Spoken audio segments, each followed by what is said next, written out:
આપણું culture and art में स्वागत है।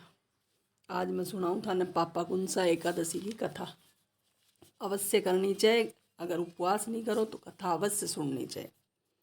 युधिष्ठिर बोले कि हे भगवान, आश्विन मास की शुक्ल पक्ष की एकादशी का नाम क्या है तथा इस व्रत के करने से कौन कौन से फल मिलते हैं, सो कृपा पूर्वक कहिए। उस पर श्री कृष्ण भगवान बोले, हे राजन, अश्विन मास की शुक्ल पक्ष एकादशी का नाम पापाकुंसा है। इसके व्रत करने से समस्त पाप नष्ट हो जाते हैं और करने वाले अक्षय पुण्य का भागी होता है। इस एकादशी के दिन मनवांछित फल की प्राप्ति के लिए श्री विष्णु भगवान की पूजा करनी चाहिए।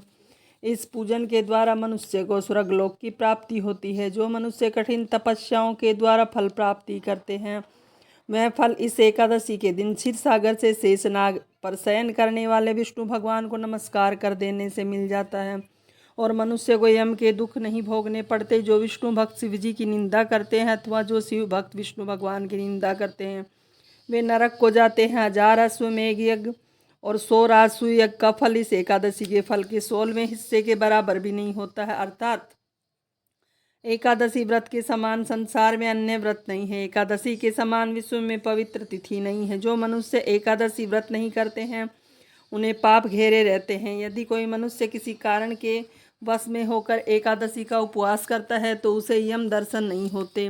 इस एकादशी के व्रत से मनुष्य को स्वस्थ शरीर और सुंदर स्त्री तथा धन धान्य मिलता है।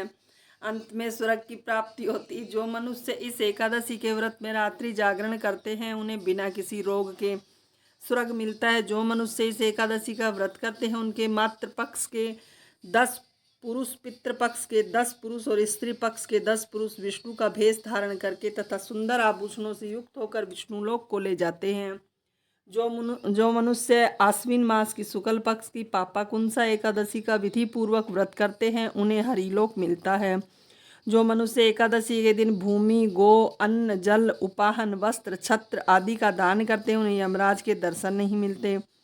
दरिद्र मनुष्य को भी यथाशक्ति कुछ दान देकर कुछ पुण्य अवश्य ही पैदा करना चाहिए। जो मनुष्य तालाब, बगीचा, धर्मशाला, प्याऊ, अन्न क्षेत्र आदि बनवाते हैं, उन्हें यम के दुख नहीं मिलते। वह मनुष्य इस लोक में स्वस्थ दीर्घायु वाले पुत्र तथा धन धान्य से पूर्ण होकर सुख भोगते हैं तथा अंत में स्वर्गलोक को जाते हैं। राजन, इन सब का सारांश यह है कि जो मनुष्य धर्म करते हैं उन्हें सुख मिलता है और जो अधर्मी हैं उन्हें दुर्गति भोगनी पड़ती है। जो आपने मुझसे पूछा था उसका उत्तर तो मैंने आपको दिया। अब आप मुझसे क्या सुनना चाहते हैं सो कहिए। बोलिए श्री कृष्णचंद्र भगवान की जय।